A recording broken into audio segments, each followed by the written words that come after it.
Hello મિત્રો, welcome back to hunt UPSC GPSC. તો આ વિડીયોમાં આપણે શું જોશું કે એથિક્સ વિશે, કેમ કે એથિક્સ જો 1-2માં પણ આવી ગયું, અલગથી પેપર આવી ગયું છે. એસટીઆઈ અને ડીવાયએસઓમાં પણ થોડું ઘણું પૂછાતું જ હોય છે અને સીસીઈમાં પણ આવે જ છે. એટલે એથિક્સ છે ને હવે ઇમ્પોર્ટન્ટ થઈ ગયું છે આપણા માટે એ કરવું. તો આપણે જોશું કે આપણે એનો સોર્સ શું છે, એના પહેલાં આપણે એનો સિલેબસ જોશું, પછી આગળ શું જોશું આપણે કે આપણે એને કેવી રીતે વાંચવું જોઈએ ને આપણે આન્સર રાઇટિંગ્સ કેવી રીતે કરવું જોઈએ, એમાં શું વેલ્યુએડેશન કેવી રીતે કરવું જોઈએ, એ બધું જ હું તમને આ વિડીયોમાં કહીશ. અહીંયા આગળ મેં આપણે આમાં નોટ્સ મેકિંગની પણ હું વાત કરીશ. આમાં જો મેં મારું આમાં નોટ્સનો સેમ્પલ નાખ્યો જ છે, ઠીક છે. તો સૌથી પહેલાં આપણે સિલેબસ ઉપર આવીએ તો 250 માર્ક્સનું એક આખું અલગ પેપર આવે છે. આ 1-2ની વાત કરું છું, ઠીક છે. એમાં 8 પ્રશ્ન છે ને એ કેસ સ્ટડી ઉપર આવશે ને 5 પ્રશ્ન છે એ નાના લખવાના આવશે, ડિસ્ક્રિપ્ટિવ આવશે. પણ આમાં ભારણ જો 5 પ્રશ્ન છે ને એ 10 માર્ક્સના હશે તો એ 150 માર્ક્સ થઈ ગયા, બરાબર. પણ આ વસ્તુ જો 8 કેસ સ્ટડી 25 માર્ક્સની તો 200 વર્ડમાં આવી ગયા 200 માર્ક્સમાં, બરાબર ને. 5 પ્રશ્ન 10 માર્ક્સમાં 50 માર્ક્સ થઈ ગયા ને 200 માર્ક્સ કેસ સ્ટડીના એટલે 250 માર્ક્સ. પણ તમે કહેશો કે કેસ સ્ટડીના માર્ક્સ વધારે છે તો આપણે ડિસ્ક્રિપ્ટિવ ઉપર ભાર ઓછો દઈએ, પણ એવું નથી. જો તમને આ ડિસ્ક્રિપ્ટિવ આવડશે ને તો જ તમે કેસ સ્ટડી લખી શકશો, નકર તમે કેસ સ્ટડી લખશો જ કેમ? અંદર તમને લખવાનું આવશે કે હું અહીંયા આગળ ઇમ્પેથી બતાવીશ કે મારી ઓનેસ્ટી બતાવીશ. એ વર્ડ્સ તમને ક્યારે આવડશે? જ્યારે તમારો આ પોર્શન સ્ટ્રોંગ હશે ત્યારે જ, બરાબર ને. તો હવે આપણે જોઈએ કે આ લોકો આપણા પાસે શું જોવા માંગે છે કે development of positive character, responsible citizen, આ બધી વસ્તુ આપણામાં એ લોકો ચકાસશે આ પેપરના through.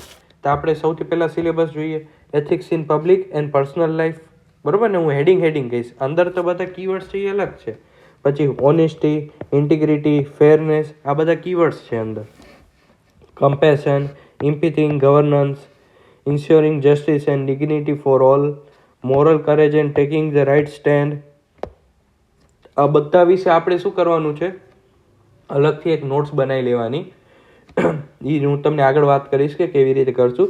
Leadership and responsibility in public service, transparency, accountability, બરાબર ને. Responsibility, ethics, challenges in administration, challenges હોય તો પછી એને બીજી સાથે કનેક્ટ કરો, ઇમ્પેથી નાખો, બધી જગ્યાએ કનેક્ટ કરીને. એથિક્સ એવી વસ્તુ છે ને તમને બધી જગ્યાએ કનેક્ટ કરીને યુઝ કરવું પડશે, બરાબર ને. ને છેલ્લે પૂછ્યું છે case study on above issue.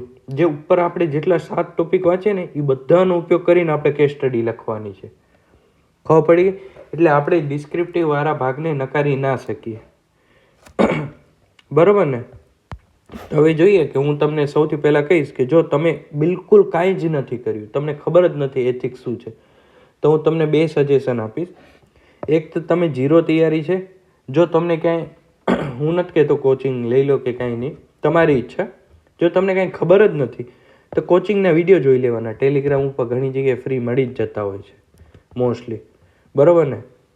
ને સૌથી વધુ યુઝ કરો આ લોકોનો, ચેટ જીપીટી, જેમિનાઈ, એઆઈનો બહુ જ યુઝ કરો, કેમ કે તમને બહુ જ હેલ્પફુલ થશે.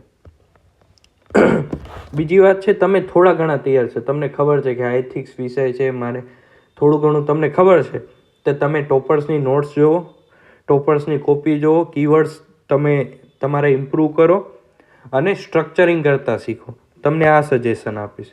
હવે તમે કહું કે આપણે કઈ બુક વાંચવી જોઈએ. જો તમને ઇંગ્લિશ મીડિયમમાં વાંચવું છે તો હું તમને 2 જણા રેફર કરીશ. એક મુદિત જૈન સર છે અને પીડબ્લ્યુની પ્રહાર. આ તમને ફ્રીમાં મળી જશે. પીડબ્લ્યુની પ્રહાર હિન્દીમાં પણ મળી જશે ને ઇંગ્લિશમાં પણ. એ ફ્રીમાં જ છે, એમની વેબસાઇટ ઉપર નાખેલી જ છે પીડબ્લ્યુની, તો ત્યાંથી તમે ડાઉનલોડ કરી શકો છો. આયરો જો ફોટો, બરાબર. તમને હિન્દીમાં કરવું છે, એક પ્રહાર તો છે જ, એક દ્રષ્ટિની બુક છે ને એક ધર્મેન્દ્ર ઝાકરની બુક છે. આ બહુ સારી છે, એકદમ ડાયાગ્રામવાળી આખી બુક છે. આ જે છે ને ધર્મેન્દ્ર ઝાકરની આખી ડાયાગ્રામવાળી બુક છે, હિન્દીમાં છે, બરાબર. હવે તમે કહેશો કે મારે ગુજરાતીમાં જ કરવું છે, હું ગુજરાતી મીડિયમથી છું, તો એમાં હું તમને 2 બુક સજેસ્ટ કરીશ. એક સુભારાવ છે, અક્ષર પબ્લિકેશનની આવેલી, બરાબર ને. હાલમાં લેટેસ્ટ 2025-26માં લોન્ચ થઈ છે, હમણાં 2-3 મહિના પહેલાં જ, ક્યુ કલ્પની. આ બુક છે ને, આ મારી પાસે પોતા પાસે પણ છે, મેં ખુદ મંગાવી છે, મને ગુજરાતી કીવર્ડ્સ જોવા માટે.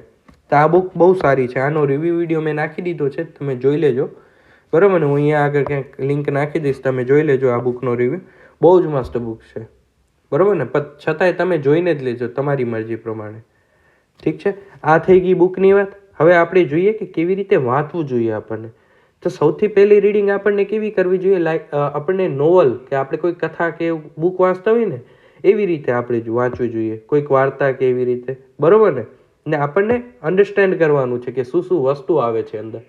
ઠીક છે, અંદર બધા સ્ટ્રક્ચર જોવાના છે, ચેલેન્જીસ આવે છે, ક્યાં આગળ શું વસ્તુ આવે છે, આપણું બધું સ્ટ્રક્ચર યાદ કરવાનું ટ્રાય કરવાની, જોવાની કે આ બરોબર. હવે ઇમ્પેથી આવ્યું તો ઇમ્પેથીની અંદર શું આપ્યું છે? પહેલાં ડેફિનેશન આપી છે. બરોબર છે, ઠીક છે, ડેફિનેશન આવી ગયું. પછી એના એક્ઝામ્પલ આપ્યા છે, પછી એનું એડમિનિસ્ટ્રેશનમાં શું વર્ક છે એ બધું આવી ગયું. એવી રીતે તમારે જોવાનું છે. યાદ ના આવે તો કાંઈ વાંધો નહીં, તમારે ખાલી જોવાનું છે કે અંદર શું શું વસ્તુ આવે છે. બીજી રીડિંગમાં તમારે શું કરવાનું છે? એને સમજવાની ટ્રાય કરવાની છે, એને જીએસના સબ્જેક્ટ સાથે કનેક્ટ કરવાનું છે. બરાબર ને, અને સાથે સાથે પીવાયક્યુ પણ જોવાના છે કે હવે પીવાયક્યુમાં કેવા પ્રશ્નો આવે છે. બરાબર ને, તમે એને જો કે પીવાયક્યુમાં આ પ્રશ્ન આવે છે તો શું આ કવર થાય છે, આમાં હું વાંચું છું એ બરોબર છે. જો તમારો સોર્સ તમને ખબર ના પડે ને, તમારે પીવાયક્યુ ઉપાડી લેવાના, અને પીવાયક્યુની વસ્તુ એમાં કવર થતી હોય ને તો સમજવાનું કે તમારો સોર્સ બરોબર છે. ને જો પીવાયક્યુનું અંદર કાંઈ પણ ના આવતું હોય ને તમે છતાંય બુક વાંચતા હોય ને, તમારી કાંઈ કામની જ નથી બુક, ફાલતુની બુક કહેવાય. તો બરાબર ને, આ પણ તમારી રીતે ક્રોસ ચેકિંગ કરી લેવાનું. ને થર્ડ રીડિંગમાં શું કરવાનું? તમારે એક્ઝામ્પલ્સ ભેગા કરવાના, નોટ્સ બનાવવાની અને કીવર્ડ્સ. હવે આપણે આવી જઈએ નોટ્સ મેકિંગ ઉપર કે નોટ્સ કેવી રીતે બનાવવી જોઈએ. હું તમને સૌથી પહેલાં શું કહીશ, સૌથી પહેલાં તમે એકવાર વાંચી લો બુકને વાંચી લો એકવાર વાંચીએ પછી સેકન્ડ રીડિંગ કરો. સેકન્ડ રીડિંગ કરો ને કે ત્યારે તમે પીવાયક્યુ જોશો. પીવાયક્યુ જોશો ને ત્યારે તમે એને લખવાની ટ્રાય કરો કે હું લખું છું. આ બે વસ્તુ થઈ જાય ને ત્યારે તમને અંદાજો આવશે કે મને કેટલા કન્ટેન્ટની જરૂર છે. પછી તમે જે નોટ્સ બનાવો ને એમાં નાખો કે મારે શેની જરૂર છે, કે કેવા કી ફોર્મમાં મારે લખવું છે. જેમ કે આ મારી સિમ્પલ નોટ્સ છે, નીતિશાસ્ત્રની શાખાઓ છે. બરાબર ને, નોર્મેટિવ એથિક્સ, ડિસ્ક્રિપ્ટિવ અને મેટા એથિક્સ. આમાં જો મેં શોર્ટ ફોર્મમાં જ લખ્યા છે, કીવર્ડ્સ ફોર્મમાં. આ ક્યારે લખ્યું છે? જ્યારે મેં 3 વાર એથિક્સ વાંચી લીધું છે ને એકવાર પીવાયક્યુ કરી લીધા છે પછી જ અમે લખ્યું છે. તમે સાથે સાથે કરી શકો છો, નો ડાઉટ, પણ એમાં તમે શું કરશો કે આખી બુક ઉતારી બેસશો, જેની કોઈ જરૂર જ નથી. તમારે નોટ્સ કેવી રીતે બનાવવાની છે? જેમ કે કોઈ ઇમ્પેથી છે બરાબર, ઇમ્પેથી છે એનો તમે ડેફિનેશન લખી નાખો. બરાબર, ડેફિનેશન 2-3 લાઇનમાં, નીચે 2 એક્ઝામ્પલ આપી દો, 2 થી 3 તમને જેટલા જોઈએ એટલા 3 એક્ઝામ્પલ આપી દીધા ને એનો વર્ક લખી નાખો. એથિક્સમાં એડમિનિસ્ટ્રેશનમાં એનું શું કામ છે. બરાબર ને, અંદર 2-3 લાઇન લખીને બસ પૂરું, આટલું જ કરવાનું છે. આવી રીતે તમારે નોટ્સ બનાવવાની છે. એથિક્સ ઇન રિલિજન શોર્ટ ફોર્મમાં જો એની સમાનતા શું છે, ફરક શું છે, બસ આટલું જ. આવી રીતે તમારે શોર્ટ નોટ્સ બનાવવાની છે. આ થઈ ગઈ નોટ્સની વાત. હવે આપણે પીવાયક્યુ જોવાના છે કે પીવાયક્યુ કેવી રીતે કરવા જોઈએ. હું તો તમને કહીશ, જો જીપીએસસીના જેટલા પણ એથિક્સના પીવાયક્યુ મળે ને પહેલાં બહુ ઓછા હશે. તો તમે એના તો જોવાના જ છે, પણ સાથે સાથે તમારે સૌથી વધુ કેસ સ્ટડી ને એની પ્રેક્ટિસ માટે તમે છે ને યુપીએસસીના પીવાયક્યુ જોવા પડશે. કેમ કે એથિક્સ હમણાં ઇન્ટ્રોડ્યુસ થયું છે, પહેલાં આવતું હતું નો ડાઉટ, પણ થોડુંક આવતું હતું, બહુ ઓછો પોર્શન આવતો હતો. બરાબર ને, પણ હવે સેપરેટ પેપર થઈ ગયું છે. એટલે સેપરેટ પેપર થયું એટલે આપણે તૈયારી પણ એ પ્રમાણે કરવી પડશે. તો એના માટે તમને સૌથી બેસ્ટ હશે યુપીએસસીના પીવાયક્યુ. આના માટે પીડીએફ છે, હું તમને ગ્રુપમાં નાખી દઈશ, બહુ જ મસ્ત છે. અહીંયા બધી જો કયા ટોપિક માટે કયો પીવાયક્યુ છે ને એ પણ લખેલું છે, કેટલા માર્ક્સમાં છે. બરાબર ને, તો આ વસ્તુ હેલ્પ કરશે ને કેસ સ્ટડી પણ છે. ઠીક છે ને, સાથે સાથે હું તમને બહુ જ ઘણી વાર કહું છું કે ટોપર્સના નોટ્સ જોતું રહેવાનું. ટોપર્સના નોટ્સ વગર તમને મજા જ નહીં આવે. અંદર તમે જોશો કેવી રીતે એ લોકો લખે છે, એ લોકોનો સ્ટ્રક્ચર કેવું છે, એ લોકો કેવી થીમ એમાં જોવે છે. બરાબર ને, કઈ જગ્યાએ કેવો એક્ઝામ્પલ નાખે છે. અગર એ ટાઈમે એમને ક્વેશ્ચન નથી આવડતો છતાં એ લોકો કેવી રીતે મેનેજ કરે છે. બરાબર ને, હું તમને એક સેમ્પલ બતાવું. અહીંયા આગળ શ્રુતિ શર્મા મેમનો છે. આ જો હું આ એનાલાઇઝ કરતો હતો તો આ મેં ક્વેશ્ચન જોયો. અહીંયા આગળ આપણે જો મેં કીવર્ડ માર્ક કરી દીધા, નીચે 1-2 લખી નાખ્યા. બરાબર ને, ગીવ યોર પછી ડ્યુ જસ્ટિફિકેશન આપો. આવા કીવર્ડ્સ માર્ક કરી લીધા કે મને આ ક્વેશ્ચનમાં આની જરૂર છે, આના સિવાય મને આને તો સૌથી પહેલાં કરવાના જ છે. તો અહીંયા આગળ જો આ ઇન્ટ્રો જોયું, ઇન્ટ્રોમાં મને અહીંયા આગળ લાગ્યું ડિવાઇન કમાન્ડ થિયરી છે, રામરાજ્યની વાત કરે છે. ઠીક છે, ગાંધીજીને કરી નાખ્યો આઈડિયા કનેક્ટ રામરાજ્યનો, બરોબર. પછી જો અહીંયા જૈનિઝમ, સુફિઝમ, પછી જકાત, બધા જ ધર્મને આવરીને એકદમ ડાયવર્સ આન્સર એક્ઝામ્પલ નાખી દીધા બધાના. ઠીક છે, પછી કોઝ ઓફ વાયલન્સ ડાયરેક્ટ જે અહીંયા આગળ હતું ને roots cause of violence and chaos, ઈને જ વર્ડ ઉપાડીને જો એમણે હેડિંગ બનાવી દીધું. તો એ આપણને શીખવાનું છે કે કેવી રીતે આન્સર લખવો જોઈએ, બરોબર ને. પછી કન્ક્લુઝન નાખી દીધું. કન્ક્લુમાં પણ જો ગાંધીજીને એમનાથી જ એન્ડ કર્યું છે, બરોબર ને. તો આવી રીતે આપણને એનાલાઇઝ કરવાનું છે કે કેવી રીતે આપણને ટોપર્સની કોપી યુઝ કરવી જોઈએ. હું તમને 4-5 ટોપર સજેસ્ટ કરીશ. હું તમને કહીશ કે કયા કયા ટોપર કરવો જોઈએ. એક શ્રુતિ મેમ છે, બરોબર ને, શ્રુતિ મેમ છે. પછી હમણાં શક્તિ દુબે મેમ જે ફર્સ્ટ હતા, રેન્ક 1 હતા, શક્તિ દુબે મેમની છે, બરોબર. પછી એક વિશાખા યાદવ મેમ છે, વિશાખા યાદવ મેમ છે, એમની પર તમે રેફર કરી શકો છો. 2018ના છે, જૂના છે, પણ એમને માર્ક્સ બહુ હતા, બહુ સારા હતા. 161 કે 160 માર્ક્સ હતા, બરોબર ને, બહુ સારા માર્ક્સ હતા. પછી આદિત્ય શ્રીવાસ્તવ 2023ના ટોપર, એમની જોઈ શકો છો, બરોબર ને. તો આ બધા ટોપર્સની તમારે કોપી જોવાની છે. જીપીએસસીમાં પણ તમારે જોવાનું કે ટોપર્સ જે પણ હોય એમના એથિક્સના આન્સર જોવાના કે કેવી રીતે લખ્યા છે એમણે. આટલું કામ તો તમને કરવાનું જ છે, બરોબર. પછી આવી જઈએ આપણે વેલ્યુ એડિશન. વેલ્યુ એડિશન આપણને કેવું કરવાનું છે કે કોઈ ટોપિકને લગતા જો તમે જોવો છો ને એના તમે એક કોટ ભેગા કરો. એક કોટની લિસ્ટિંગ આવે છે, મારી પાસે છે કોટની લિસ્ટિંગ. મને જ્યાં પણ સારો કોટ દેખાય ને કે હું અહીંયા ઇન્ટિગ્રિટીમાં વાપરી શકીશ, એડમિનિસ્ટ્રેશનમાં યુઝ કરી શકીશ, મને જ્યાં કોટ લાગે ને હું એક જગ્યાએ ભેગું કરું છું કે ઠીક છે હું એથિકલ કોટ્સ લખી ને નીચે બધે ઠેકાણે ભેગા કરતો એવું છું. પછી એક્ઝામ્પલ ભેગા કરવાના. હવે તમે કહેશો એક્ઝામ્પલ હું અહીંયા આગળ બુક લઈ લઉં કે આ લઈ લઉં, ના. એક્ઝામ્પલ તમે જેટલા તમારા પર્સપેક્ટિવથી રિયલ લાઈફ એક્ઝામ્પલ યુઝ કરશો ને એવા એક્ઝામ્પલ બહુ જ મસ્ત હશે. ને કરંટ ન્યૂઝ સાથે કરો. તમારા રિયલ લાઈફમાં તમે જે પણ જોવો છો ઇવેન્ટ્સ, બરોબર ને.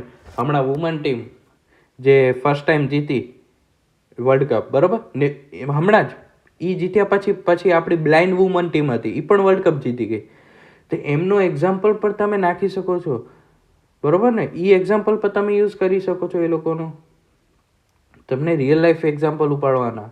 બધી ઠેકાણે બુકમાં કયા આપેલા હોય છે, આઈએસ ઓફિસરના જે જૂના જે પડ્યા હોય છે ને એ લોકોના જ એક્ઝામ્પલ પડ્યા હોય છે, બધા એ જ લખતા હોય છે સેમ ટુ સેમ. તમે કેમ અલગ ઉભરીને આવશો? તો તમારે એ કરવાનું છે જે કરંટમાં ચાલતા હોય. કરંટમાં તમને ક્યાંય પણ એક્ઝામ દેખાતા હોય, બરોબર ને. હમણાં એક ઇન્ટિગ્રિટીની વાત કરે, ઇન્ટિગ્રિટી ઉપર મેં હમણાં એક્ઝામ્પલ જોયું. પુણેમાં એક આપણે સફાઈ કર્મચારી હતા, બરોબર ને. એમને છે ને તે કચરાના ડબ્બામાંથી 10 લાખ રૂપિયાનો બેગ મળ્યો. તો એ ચાહત તો પોતાની પાસે રાખી શકે, પણ એમણે શું કર્યું છે, બોક્સને લઈ 10 લાખ રૂપિયાનો થેલાને લઈ ને એ ગયા ડાયરેક્ટ એમના ઓફિસે. તો અંદર ફોન કર્યો ને એને બેગ પાછો આપ્યો. તો એની ઇન્ટિગ્રિટી થઈ. તો આની જગ્યાએ આપણે એનો એક્ઝામ્પલ લખી શકીએ છીએ કે આપણે ક્યાં આગળ એને યુઝ કરી શકીએ છીએ. આવા રિયલ લાઈફ એક્ઝામ્પલ્સ યુઝ કરવાના, બરોબર ને. આપણે પછી શું કરવાનું છે વેલ્યુ એડિશનમાં, ગવર્મેન્ટ સ્કીમ છે ને એને કનેક્ટ કરવાની છે આપણે. જેમ કે ક્યાં આગળ છે કે આપણે PM આવાસ યોજના છે, સ્વચ્છ ભારત મિશન છે, બધી જ સ્કીમોને આપણે કનેક્ટ કરતા શીખવાનું છે. આપણને ડેટા મળે, ક્યાંય રિપોર્ટ્સ મળે, આપણને એને પણ સાથે રાખવાની છે. આવું તમારે એક અલગથી બુક બનાવી દેવાની વેલ્યુ એડિશન કરીને, બરોબર ને. કાં તો બુક ના બનાવો તો કાંઈ નહીં, જે તમારું ટોપિક પૂરું થાય ને એની પાછળ એક પેજ ખાલી રાખવાનું વેલ્યુ એડિશન માટે, કે હું જ્યારે પણ મને કાંઈ મળે ને તો હું આમાં એડ કરી દઈશ. પછી તો આ છે, પછી તો આ ક્વેશ્ચન છે. ક્વેશ્ચનની આપણે વાત બીજા વિડીયોમાં કરશું. તમે મને કહેજો કે આ વિડીયોમાં તમને હજુ શું જોઈએ છે, આગળ તમને કેવી માહિતી જોઈએ છે મેન્સ રિલેટેડ, બરોબર ને. તો મને કોમેન્ટ્સમાં કહેજો. આમે જો થિયરીમાં આન્સર કેવી રીતે લખો, કેસ સ્ટડીમાં કેવી રીતે આન્સર લખો, મારી પાસે બધું જ છે, ટેમ્પલેટ છે આ બધા, બરોબર ને. તમને જે પણ જોઈએ, કાંઈ પણ ડાઉટ હોય ને મને પૂછી લેજો. બરાબર ને આગળ કેનો વિડીયો બનાવું મને ચોક્કસ કહેજો. Thank you.